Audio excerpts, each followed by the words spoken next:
Morning, welcome back to my channel. তো আপনারা সবাই কেমন আছেন? আশা করি সবাই খুব ভালো আছেন। তো আজকে একটা নতুন ব্লগে আমি আপনাদের সবাইকে স্বাগত জানাই।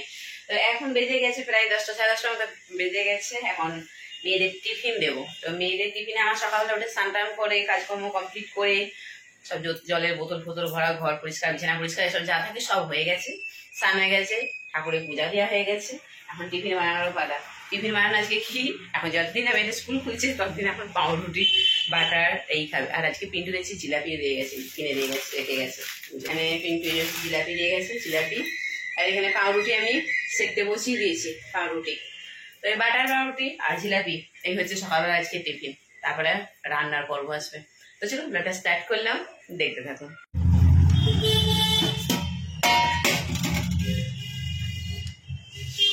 এখন ওজন কমানোর জন্য ওটস খাবে। ওজনও যথেষ্ট কম হয়ে গেছে, কিন্তু ওর নাকি ভুঁড়িটা বেশি হয়ে গেছে। কি অবস্থা! হ্যাঁ, হাত পায়ের মতো ভুঁড়িও তো শরীরের একটা অংশ, সেটা বাড়া চলবে না। সেটা বাড়লেই সব দেখতে মুশকিল, কারণ পেটটা বড় হয়ে গেলে কোনো ড্রেস পরলে ভালো লাগবে না, এইসব ব্যাপার আছে। আমি আমার ওটস খাবো না, শুধু খেয়ে যাবো। এই ওটস আমার একদম ভালো লাগে না।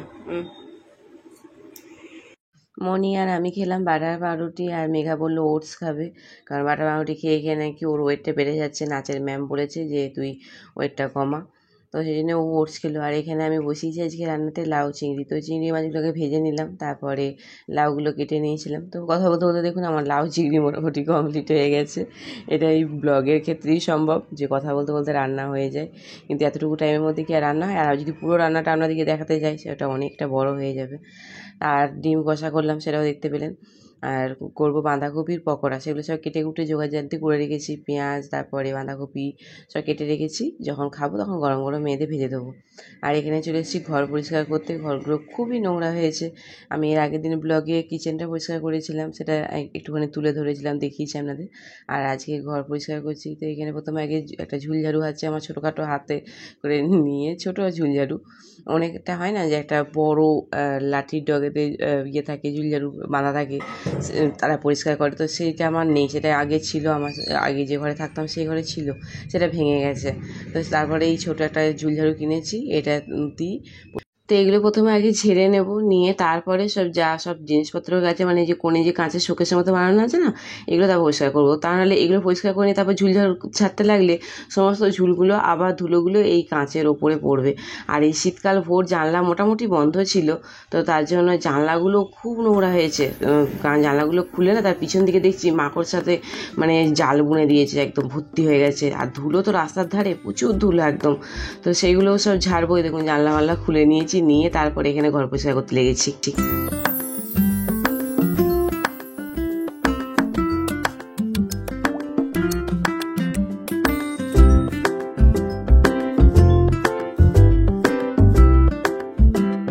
যখন প্রথম গ্রামের বাড়ি থেকে কলকাতায় আসি, তখন আমার কাছ থেকে আছে কিচ্ছু থাকে না, শুধু মেঘাকে 10 মাসের কোলে নিয়ে আমি এখানে কলকাতায় এসেছিলাম। তারপরে এখানে এসে আগে তো ভাড়া বাড়িতে থাকতাম, 8-9 বছর ভাড়া বাড়িতে ছিলাম।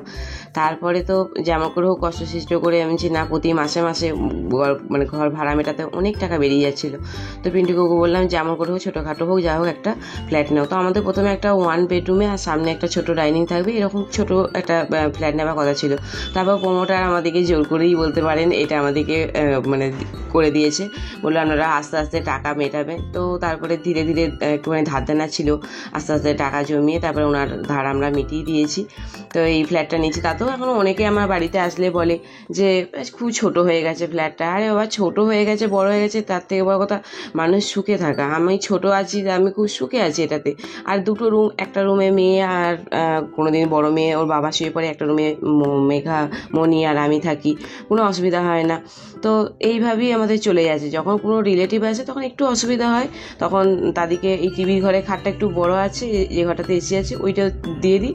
আর এই ঘরটা, যে ঘরটাতে এখন আমি পরিষ্কার করছি, এই রুমটাতে মেয়েদিকে খাটে দিয়ে দিই, আর নিচেতে আমরা বিছানা করে দুজনে মিলে শুয়ে পড়ি। এইভাবেই চলে যায়। তো চলুন, কথা বলতে বলতে অনেক দুঃখের কথা আরও বেরিয়ে চলে আসবে, দরকার নেই, হয়ে যায়। আমার তো কোনো অসুবিধা হয় না, হয়ে যায়। আমার যখন অসুবিধা হয় না, তখন যারা আসছে তা কেউ এসে যদি বলে, তাতে কান দিয়ে কোনো লাভ নেই। আমি তো ঠিকঠাক আছি, ভালো আছি।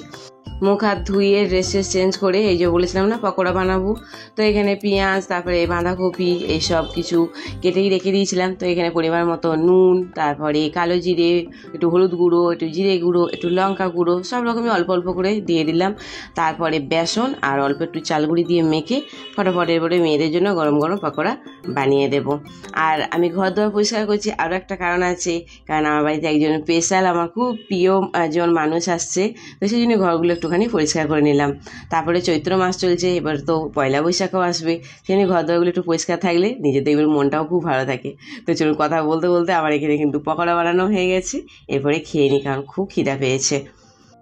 তো খাওয়া দাওয়া কমপ্লিট হয়ে গেছে, এবারে বাসন টাসন মেজে রেখে দিয়ে, আগে যেমন কি বাসন টাসন মেজে রেখে দিয়ে একটুখানি মনির যদি পড়া থাকতো তোর কাছে বসতে হতো বা কিছু, বা কখনো কখনো শর্ট আমার এডিট করার বাকি থাকলে সেই শর্টগুলো বসে বসে আমি এডিট করতাম, কারণ বিকেলে সেগুলো ছাড়তে হবে। তো এখন সেটা নেই, তো ভাবছি যে একটুখানি রেস্ট করব, করে তারপরে আবার সন্ধ্যে থেকে যে টুকটাক কাজ আছে সেগুলো কমপ্লিট করব। তো চলুন কথা বলতে বলতে আমার বাসনগুলো মোটামুটি ধোয়া হয়ে গেছে। এত স্পিড দিয়ে আমি এডিট করছি যে কথা আমার শেষ হওয়ার আগেই মানে এখানে আমার কাজ শেষ হয়ে যায়।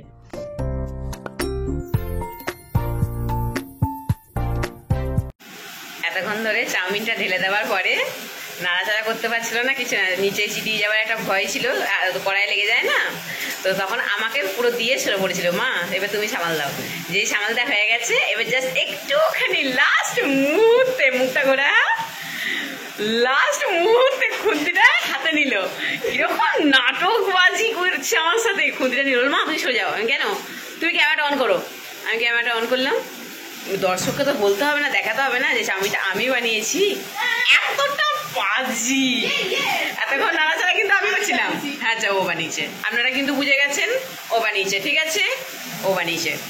আমি শুধুমাত্র চাউমিনে মেশাতে পারিনি, কি করেছি বাকি পুরো রান্নাটা আমি করেছি, আমি মিক্স করতে পারি। হ্যাঁ এটা ঠিক কথা, ও চাউমিনটা প্রথমে কড়াইয়ে দিয়ে অনেকটা হয়ে গেছে, তো ঘাবড়ে গিয়েছিল, তো সেই জন্য প্রথম একটুখানি সামাল দেওয়ার জন্য ও কি ভয় গেছিল, চাউমিন না সবসময় দেখবেন নিচে কড়াইয়ের নিচে আটকে যাওয়ার একটা ভয় থাকে চাউমিন ফ্রাইড রাইস সেগুলো করতে গেলে, তো সেই জন্য সেই মুহূর্তে আমাকে দিয়েছিল যাতে মা একটুখানি সামাল দিয়ে দিই যাতে না লেগে যায়, হয়ে গেছে এটা।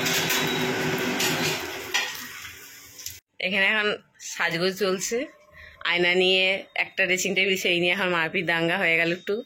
আর এই পাগলিকে দেখুন চুলে শ্যাম্পু করে মুখটা দেখাবে না বলে এইভাবে বসে আছে, চুলটার অবস্থা দেখুন, কার্লি হেয়ার হলে ঠিক এই প্রবলেমগুলো ফেস করতে হয়। দেখুন শ্যাম্পু করে চুল মামুটা করে, মুখ খুঁজে পাবেন না, শুধু চুল খুঁজে পাবেন ওর।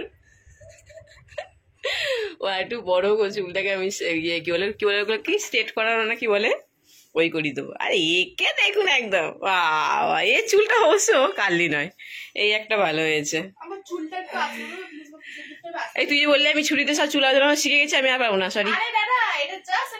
আচ্ছা ঠিক আছে। মনি এখন রেডি হয়েছে, স্কুলে কিন্তু যাচ্ছে না, ও যাচ্ছে ছবি তুলতে, এখন হচ্ছে 8:10 সন্ধ্যাবেলায়।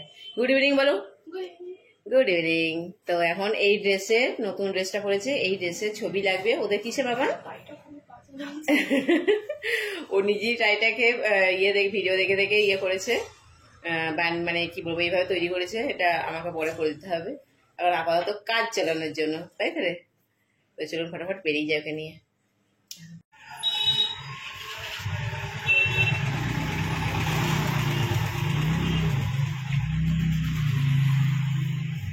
মনির ওখানে যে ছবি তোলা সব ছবি তোলা হয়ে গেছে, বা ফটোশ্যুট বলতে পারেন হয়ে গেছে। তারপরে পিন্টুর দোকানে গিয়েছিলাম, ওখানে কিছুক্ষণ 5 মিনিটের মতো থেকে মনিকে নিয়ে আবার বাড়ি চলে এসেছি। তো বাড়িতে এসে এখানে এই যে আলুর চচ্চড়ি বানাচ্ছি, তো কালো জিরে আর কাঁচা লঙ্কা ফোড়ন দিয়ে দিলাম, দিয়ে আর এই যেখানে দেখুন দুধে আসার সময় নিয়ে এসেছি, কারণ একটুখানি সেমুই করব আর গরম গরম লুচি ভাজবো। তো প্রথমে ভালো করে আলুগুলো ভেজে নিয়ে তারপরে একটুখানি টমেটো আজকে দিয়েছি, আর একটুখানি হলুদ গুঁড়ো দিয়েছি। এটা হলুদ গুঁড়ো দিলেও হয় না দিলেও হয়, কিন্তু একটু কালারের জন্য দিলাম। দিয়ে ভালো করে আলুগুলো ভেজে এবারে জল দিয়ে নুন দিয়ে ঢাকা দিয়ে দেবো, তারপরে একদিকে সেমইটা বসিয়ে নেবো, তারপরে ময়দা মেখে গরম গরম মেয়েদের লুচি ভেজে দেবো। তো এই হচ্ছে আজকে আমাদের ডিনার, আলুর চচ্চড়ি, সেমই আর লুচি। তো চলুন, ব্লগটা যদি কিছু ভালো লাগে তো প্লিজ আমার চ্যানেলটা একটা সাবস্ক্রাইব করবেন আর একটা লাইক করবেন। তো ব্লগটা এখানেই এন্ড করছি। আপনারা সবাই খুব ভালো থাকবেন, সুস্থ থাকবেন, নিজেদের শরীরে খেয়াল রাখবেন।